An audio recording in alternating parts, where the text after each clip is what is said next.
Hey guys, welcome back. Today's gonna be a pretty fun video because we're gonna get Matt with Leech Motorsports on the phone with us, and we're pretty much gonna do a remote tune session with the '93 Mustang GT. Now, I did spend a little bit of time tuning this thing, get it running okay, but thought it'd be fun to get Leech involved and see what a tuning session would look like. And of course, we're gonna go ahead and put the car on the dyno and do it from there. So actually, let's go ahead and get Matt on the phone now and let him take the wheel, see what he wants to do and how to get this thing going.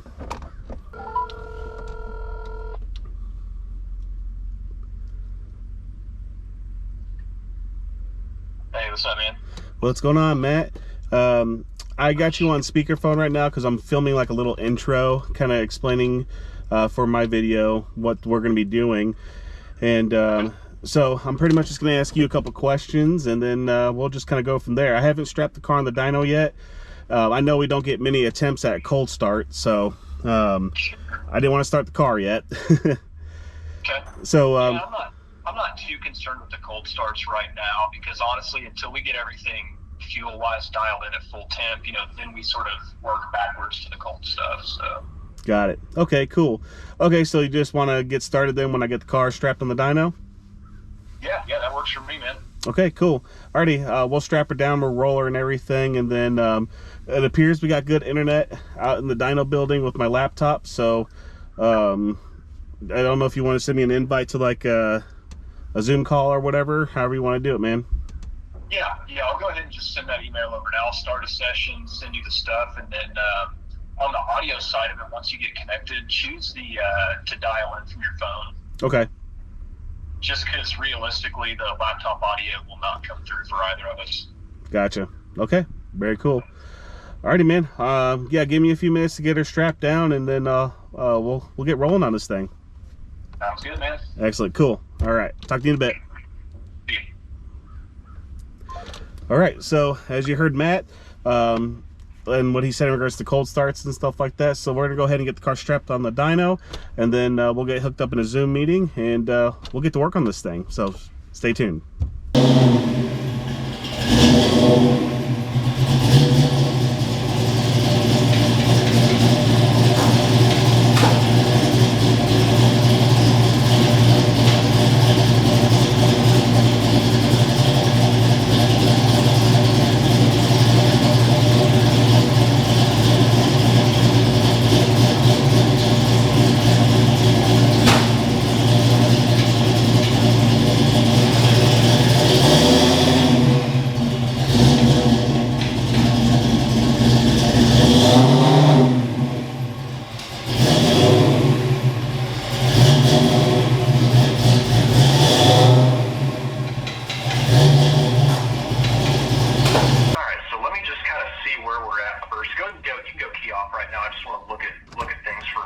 Okay, key off.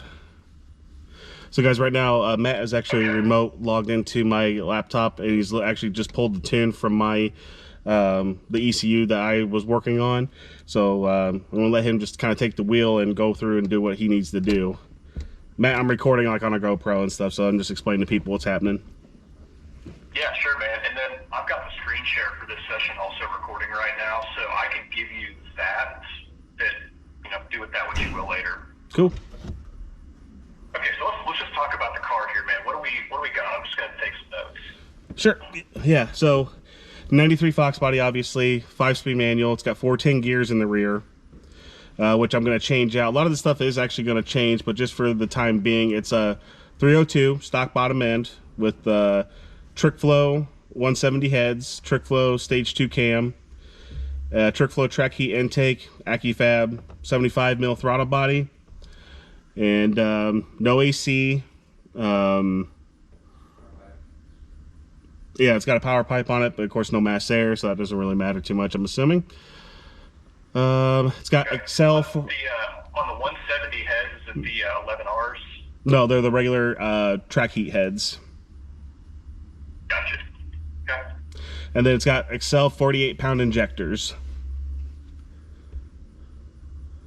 Because that's for future power, and that's not for NA. But the car is still NA right now, right? That is correct, yes.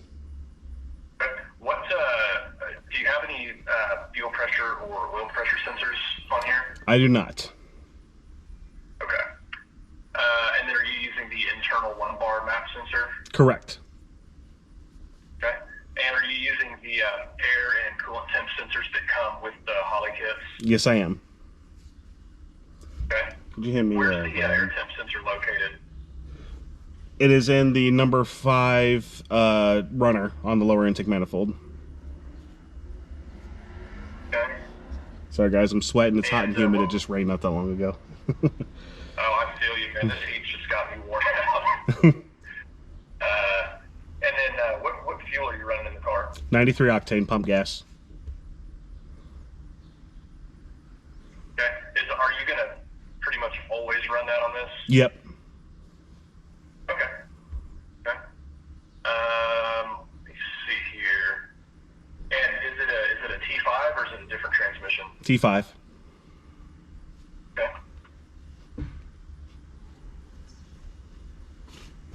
Let's see, 14 gears. What size tires are you running in the back? They are 17 by 9s. So 275 40 17 rear.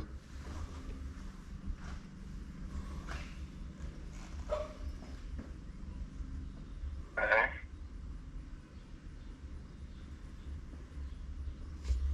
What are you doing for a thermostat? It's either a Mr. Gasket 195 or a factory 192. I don't know, but it is a 190-ish. Okay. And what's the fan setup? Fan is a single electric fan with a Durali controller that's not hooked up through the Holly. It's set to come on at like 203 and cooled to like 195. Okay. Do you have any plans on changing that, or are you going to leave it running with that controller pretty much indefinitely? I will have it going through the Holly at some point once I get a chance to wire it up. Okay. Okay. You still using the forward idle air valve? Yes.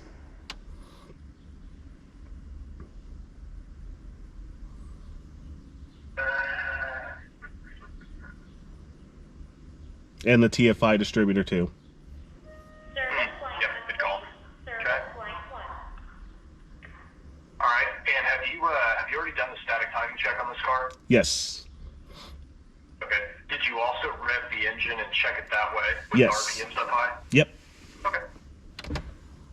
That's super important, guys. Do not forget to do that. Otherwise, what you're doing is pretty much worthless. He's gonna have like 18. Yeah, I've had a couple cars in particular that I don't know why, but they really had that issue. And one of them was pulling like, I think 6 degrees by the time we hit $4,000. Wow, really? I've had other ones where it's adding as much as like 4 or 5 degrees above what we're calling for. So Wow. it does matter. Yeah, oh yeah. On Okay, and then I know you said it's a stock bottom end. Do you know what combustion chamber you've got on these 170s? I believe there's 61cc. Okay, so we're still sitting real close to stock compression then. Right. Okay. All right, I think that's all I need to know. So with that, now I just want to kind of poke back around the tune and see where I think we need to make some key changes. Sure. Yep, you take the wheel, man. So really the two main things I'm looking at as far as like just where are we now is I'm looking at your target AFR map and I want to look at the timing map. As far as your base fuel map right here, like have you done much driving with the tune that's in it where this might actually be useful? Just to and from work, to be honest with you.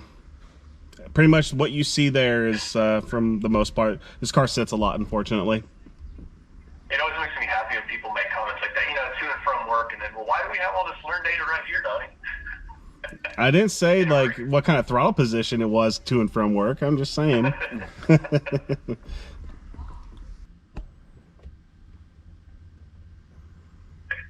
there. I'm going to open up the fuel pump prime just a little bit, too. I don't know exactly what's in the car, but I know a lot of them don't have a check valve, so they tend to drop pressure back off pretty quickly. Mm-hmm. Okay, so I'll give that a little bit more. Okay, and then we've got the injector end angle table. Now, this is also really important. A lot of times I don't even mess with this, but this is like when the injectors fire. So you can check this box and you gain a table where you can put in the cam specs, and then it will cough this stuff out to you.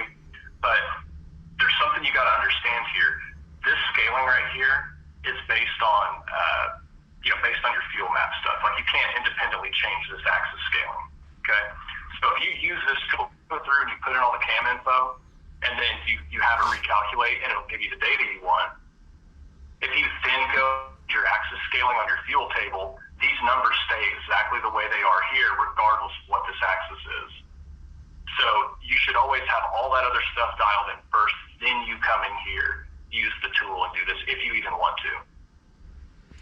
How often do you normally go after this table? Is this something that you commonly go into, or is it like more like if you want to, cool, if not, no big deal kind of deal?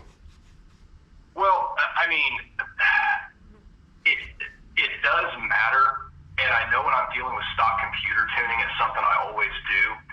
I honestly don't know the math involved that's creating these calculations, therefore I don't know how much I trust this.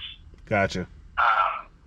So when I tune stock computer, I use binary editor and EEC analyzer. EEC analyzer has a tool where you tell it what cam you have, or you can put in the specs a lot like this. You give it a data log, and then it will basically spit out the table. That tool has worked very well for me, but again, it's a black box. I don't know exactly what the calculations are. So we're starting here. We're just gonna see what happens. You said it was trick flow stage 2, right? Yep. Okay, so it's not dropping to 0, but it's still dropping a little. Okay, so your map reading shows about 100 kPa. Air and coolant temps are in the 120. So I'm guessing you ran the car earlier. It's been cooling down for quite a while. Yeah, you have to move it into the dyno. Yep. Okay. Put your throttle all the way to the floor and hold it there for a second. Okay, all the way off. Okay, one more time. Yep, off. Okay, and then watch your TPS as you're pushing the pedal. Does this jump to 1% pretty much instantly when the position starts to move?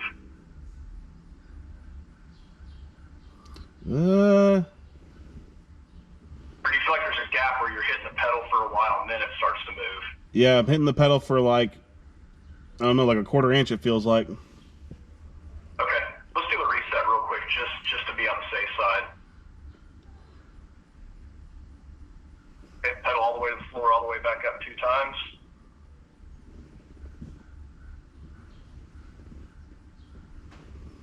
Done.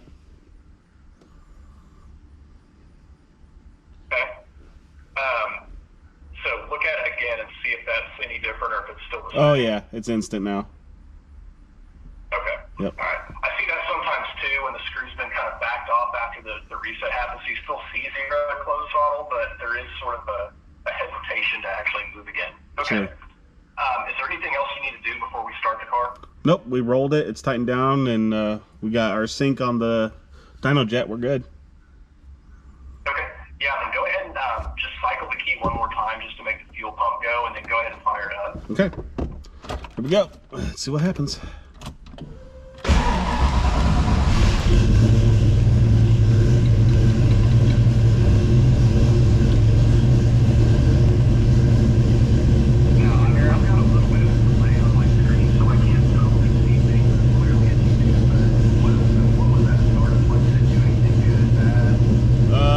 Startup was pretty darn good. Pretty moderate crank time, and it didn't really flare. I think it only went to like 1200 or so RPM, and then now it's holding steady right at 1000.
set to 43.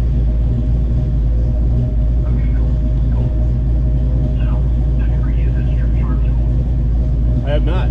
2,000 to 5,500.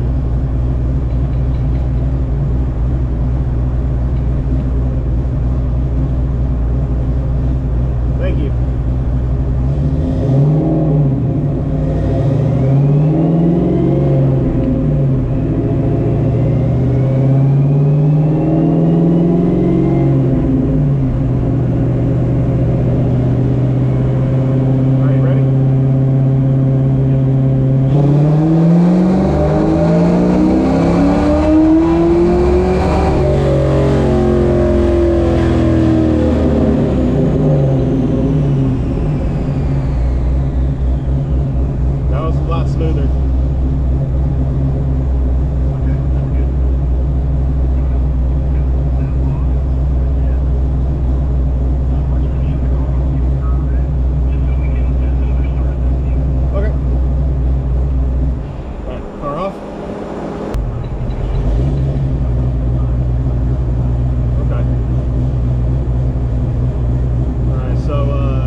So we are finished with our tuning session here. Huge shout out. I mean the biggest of shout outs to Matt over at Leech Motorsports. Guy's amazing. He's a wizard on the tuning side of things, and I learned a lot from him just in this session here. So pretty much if you guys are looking to get involved in a tuning session with Matt over at Leech Motorsports, that's essentially what it looks like. Of course, we have the control here being on the dyno. I know not everyone has access to a dyno, so of course we'll be doing some street stuff, but yeah, we're gonna keep the conversation going, of course, in the background. I got a couple things I need to iron out here. Car made 304 real horsepower and 310 foot-pounds of torque. I'm super happy with that because I was not expecting that, especially with the low amount of timing in it. But yeah, Matt did an amazing job. I'm super grateful that he took some time out of his evening to do that. So I'm gonna go ahead and wrap this video up here. If you like my content, like, share, and subscribe. Hit the notification bell so that way you don't miss out on any new content coming to the channel. Take care, we'll see you in the next video.